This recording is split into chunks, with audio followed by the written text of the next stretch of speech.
Welcome back to Sports Talk ATL. I am Chase Earl, joined by Jake Gordon and Alex Lord. Thank you guys so much for joining us on this Wednesday evening.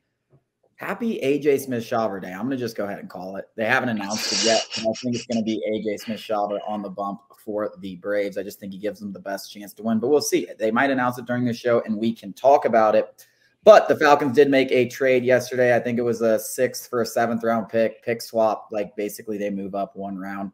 And we get Van Jefferson from the Rams, who had a good season with Sean McVay when he was like their number 2, number 3 option. But with all their receivers, he's kind of fallen out of favor, became expendable. They get him 2 weeks before the trade deadline.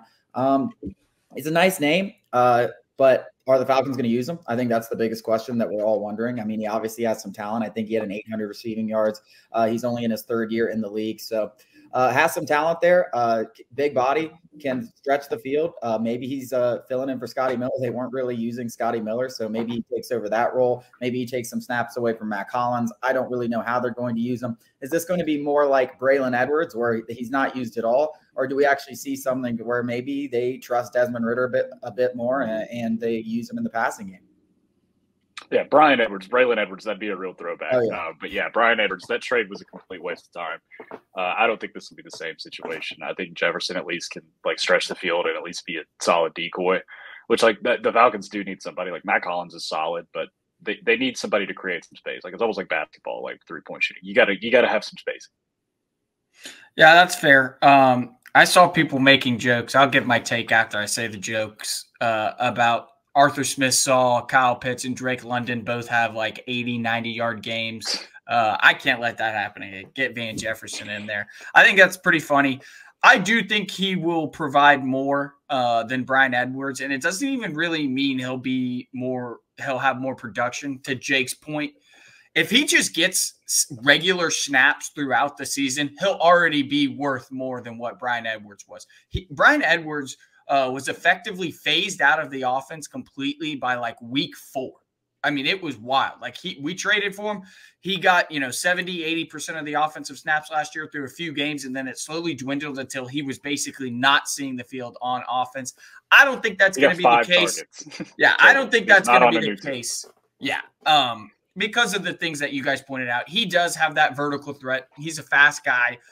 He doesn't necessarily separate a lot of fat like a Tyreek Hill, but he can take the top off of a defense.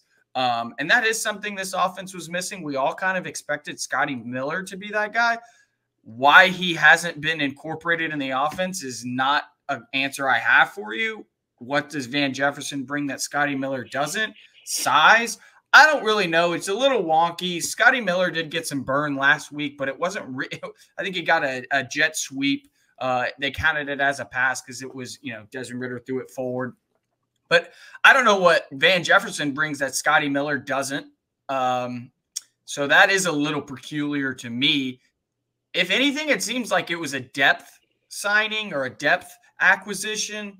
I'm not exactly sure. It's a little weird, and Falcons fans generally are, best case scenario guys, which is awesome. That's good for a fan base. So they're thinking he's going to revert to that 800-yard 2021 season that Chase mentioned earlier, where he looked like a stud. Everybody was talking about Van Jefferson and how he was going to be, they traded Robert Woods and Van Jefferson was going to step up. Unfortunately, that never happened with the emergence of Puka Nacua. He's really just become irrelevant in that Sean McVay offense. Can he be revitalized in Atlanta? I'm not exactly sure. I'm not going to go out on a limb and say he's just going to, career resurgence here in Atlanta. But he's also going to have a bigger impact than Brian Edwards. Like everything in life, and especially in football, it's somewhere in the middle. He'll have a player or two there. He might be impactful, but more than anything, he's going to open up the middle intermediate routes for Drake London and Kyle Pitts as he goes deep. Well, there has to be a threat for him to be hit deep. Like Desmond Ritter have to hit him deep for there to be a threat of going deep, or else teams just going to ignore the best game of his career. This is a Desmond Ritter free slander week. He gets 1 week, no slander.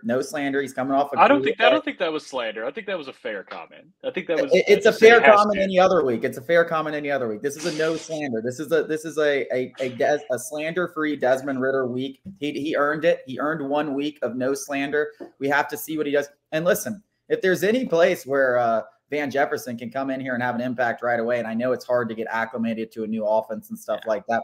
It's the Washington Commanders. I mean, you saw what Justin Fields did and DJ Moore did to this defense. They have one of the worst secondaries in all of football. So as we talked about yesterday, I mean, this is a fantastic week for Desmond Ritter to continue to show us that he could be the next franchise quarterback in Atlanta. I mean, I'm cautiously optimistic about this week, and I know we'll talk about it throughout the rest of the week in the matchups, but there's a chance for him to have a really big game. I mean, who would have ever thought we might potentially be talking about back-to-back 300 yards passing with Desmond Ritter?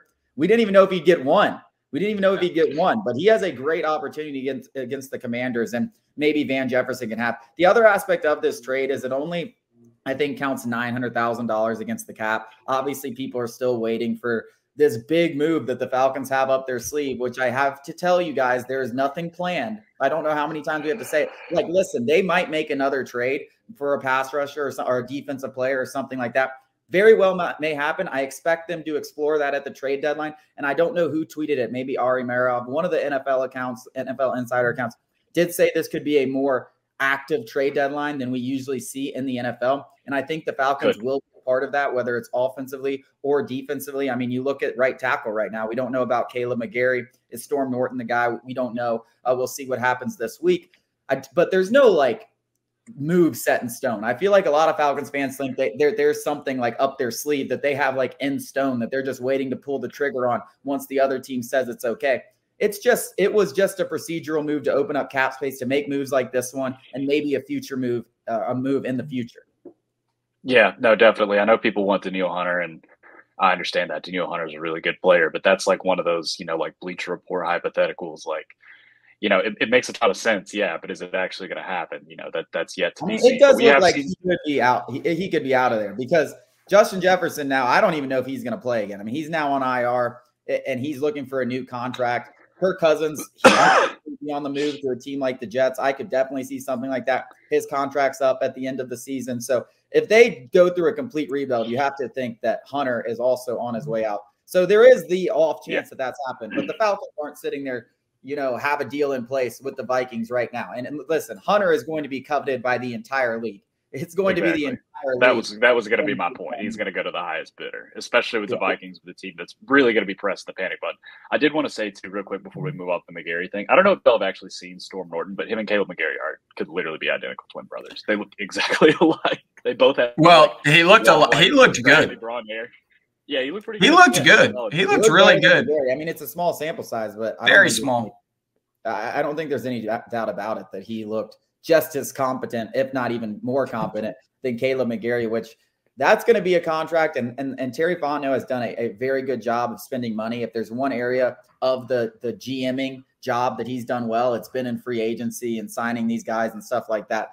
But that's going to be a contract I think we revisit at the end of the year. And we're like, you might have made a mistake there. But thankfully, there's kind of an out. It's not too much dead money. I think the Falcons probably looking for a right tackle. This season, but listen, no team. My whole point with Danielle Hunter, though, real quick, I was just going to say, don't get over your skis with Danielle Hunter. Yes, the team has been a little bit aggressive, but that would be pretty surprising even for me. But hey, who knows? They might go all in. I just think he might cost a little bit more than they're willing to give up. A couple of things on both of those fronts. The Caleb McGarry contract, it's only like $9.5 million in dead cap in 2024, and then a little bit less in 2025. No NFL team nowadays operates without dead cap. I mean, I don't know who your favorite team is. If it's not the Falcons, every single team basically operates with dead money. It's just the way NFL contracts work. And on the Danielle Hunter front, I think you guys are right. And the only way the Falcons trade for him is if they are, keen on extending him, showing him, hey, we want you here. We're willing to pay. Come get acclimated to the culture. See what it's all about. We got Calais, Grady, David, Onyemata on that defensive line. It's better than that Vikings defensive line you've been playing with. Come see what it's like. But, I think that's a pipe dream as of right now. I mean, that's just – it is the only thing that makes sense. It is the only thing that makes sense. They do. I mean, it would be a great addition. I mean, you talk about this defensive line has made a lot of additions, and you add him to this group, that's a scary group. And the entire defense is really, really scary if you add him to this group. Coming up after the break, ESPN regraded the Calvin Ridley trade. We are going to discuss it.